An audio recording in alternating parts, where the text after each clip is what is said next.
4th and goal to go to 2. 34 seconds left to go in the ball game. This is the play right now. Takes the snap. Targeted goes in. Targeted all alone. And the quarterback keeps. Wow, what a call.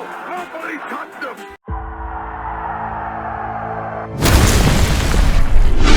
Here is Jeff, the host of the Gridiron.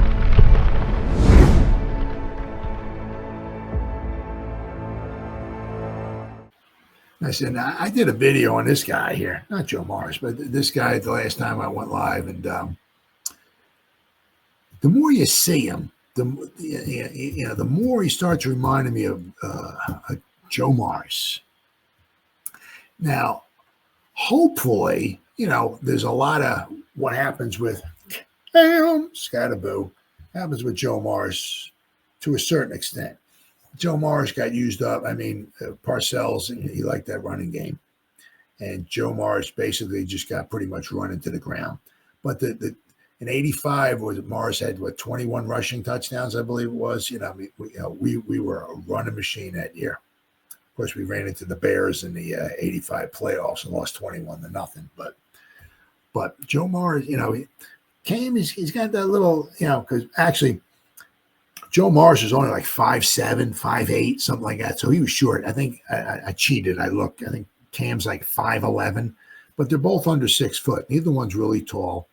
They're both very low to the ground, low center of gravity, very powerfully built. You look at Joe Morris. I mean, he's got some nice sized legs. He's strong. You get the ball. The one thing that helped him, Joe Morris, was he would get the ball and he's so short. It's like some guys don't even see him, right? Until he's maybe bursting through a hole. He's got some quickness to him. Whereas with Joe Morris is like 5'7", 5'8". He was like 190 pounds. Cam's like darn near 220, 5'11", like 220. So Cam, he's got like at least 20 more pounds on him than Joe Morris did. So but Cam can catch the ball. I remember Joe Morris could catch the ball. He catch the ball out of the backfield. He caught, one of the things I do remember was Joe Morris caught one of the touchdowns the Giants scored. They were down in 86. They were down 17-0 in San Francisco, down 17-0 at halftime. They scored 3 touchdowns in the third quarter. One of them was a Phil Simms hit Joe Morris in the end zone. I don't remember. It was a 15-yard pass, 10-yard pass, somewhere around, but he caught it in the end zone. So Morris catch the ball, but he got ran a lot, and that was one of the problems that between like 85, 86, he ran the ball a lot, and he just started wearing down. So that's why he wasn't on the team in 1990, right, when the Giants won their next Super Bowl. I mean, he was just beat up, but I am seeing he quick. Cam is quick. Same thing with Joe Morris. Joe Morris, sees the hole, and you got to give him a hole. That was the one thing, which I kind of like. A little bit, different with Cam as far as with Joe. Joe run into you, but anyway, he's tough to tackle because he got that low center of gravity. He's strong. He's got big, strong legs. So it wasn't easy to tackle Joe Morris. But Cam is a little bit bigger, a little bit stronger. So he might even, what's that? Same thing, low center of gravity, tough to bring him down, right? Hopefully, where the comparison comes in is that, Morris was there for a Super Bowl championship. It would be nice if, Cam is there for a Super Bowl championship as well, too.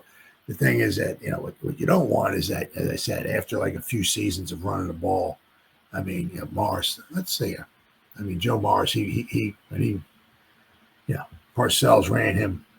Joe Morris stats. I mean, he ran him down. All right, there we go. I think he was out of the Giants by after 88.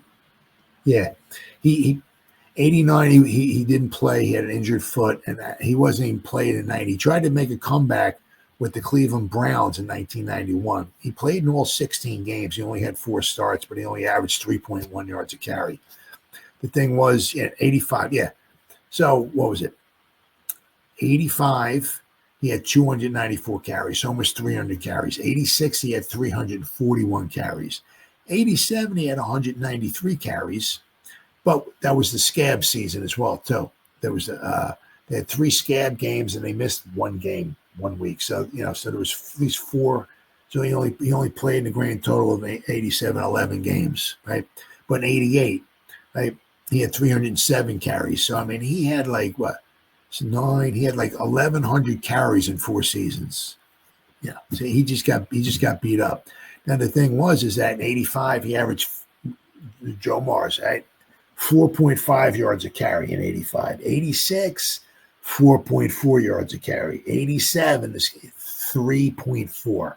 '88, 3.5 yards a carry. So, and then his final season when he come back with the Browns, he averaged 3.1 yards a carry. So he was just getting beat up.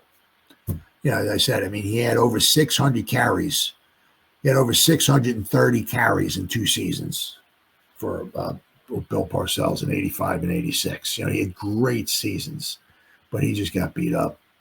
It was a shame because he was real good running back for the Giants. But hopefully that doesn't happen with Cam, right? But he's gaining some popularity. Let me tell you, it's gonna be something. It's gonna be something interesting to watch. There's a lot of interesting stuff going to be going on, right? I said, week 1,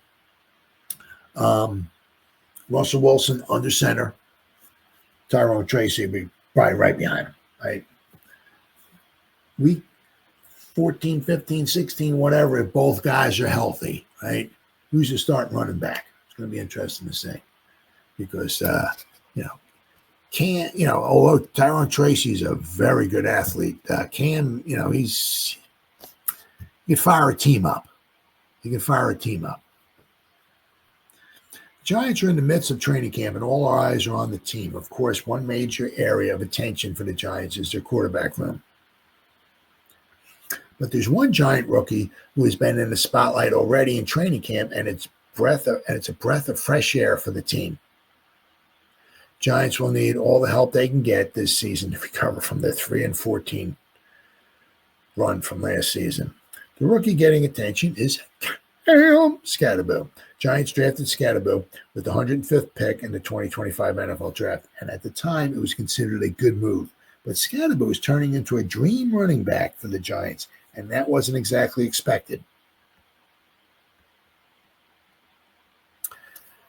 Just 3 days into camp, Skattebo is looking so solid. He's even better than people expected him to be and could really give the veteran quarterbacks on the squad a run for the keep saying it in this article. It says Skattebo is looking solid and he could really give the veteran quarterbacks in the squad a run for their money. I'm not sure why he's talking Skattebo and the quarterbacks, but in this article, Skatt was able to show off his shiftiness and burst at practice Friday morning. Matt Sidney of GmenHQ notes in a story published on Saturday, July 26th.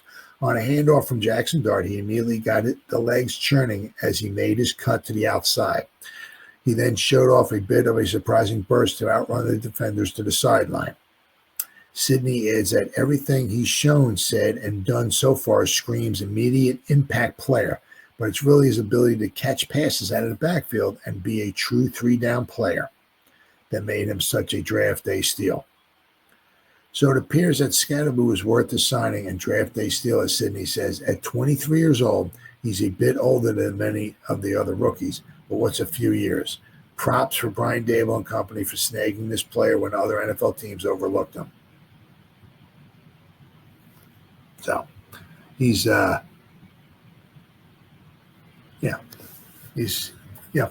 and the one thing is that, on that one play that we're talking about there, okay, he gets the ball.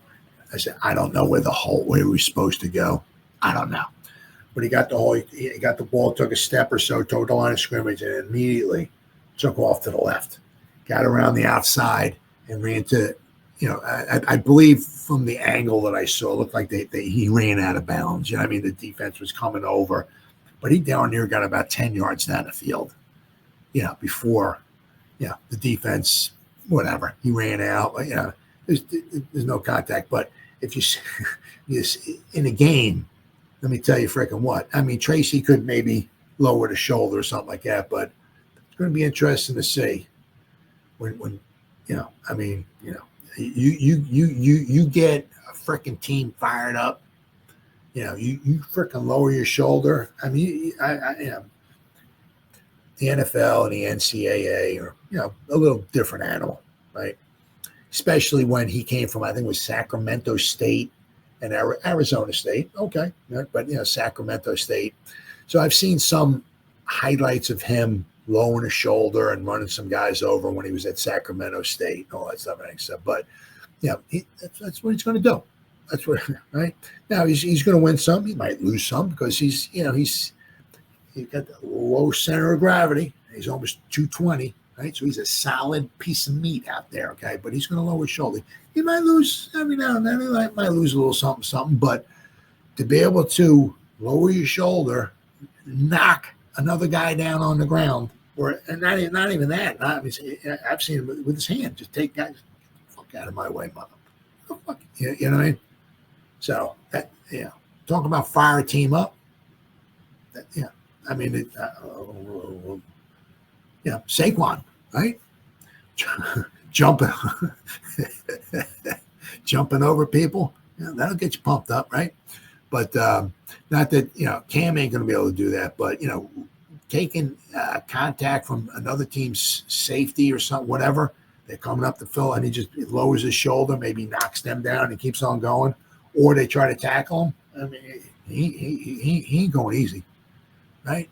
He's got either the stiff arm, or he's going to maybe take your helmet away and try to push you away or whatever. So it's going to get us fired up, right? As I said, he's not going to win everything. He's not going to win every battle, but he's going to try. So that's going to be one of those really, really interesting things to see. I said, certainly without question, week 1, right, will be Russell Wilson will be the starting quarterback, and Tyrone Tracy will be the starting running back. But as the season goes along, right, if they both stay healthy, because obviously if one gets injured, the other one's going to take the place and all that. You know what I mean? But if they're both healthy, it'd be interesting to see once week 10, 11, whatever goes on, right? Who's the starting running back in the backfield? Because they both, right? They both can, they both got some quickness to them. Neither one can take it. I mean, that's one of the drawbacks. I mean, if Cam could, you give the dude a hole if he's gone, he's not going to the 4th round. Ain't no way, right? That was one of his, if you want to call it a drawback. He'll get caught from behind. Okay, he's not the fastest guy at the rodeo and all that stuff and everything, but both, can hit a hole, right? Gain you some yardage, and they're both very, very good receiving. So it's going to be interesting to see. But we do have 2 very good running backs. 2 very, very good running backs. So, but it's going to be one of those things. It seems like Cam he's getting his own his fan base. Because also you'll notice if you see those videos when at the start of every training camp, he comes walking outside and he goes, "Woo!" He just screams it. Everybody hear him coming.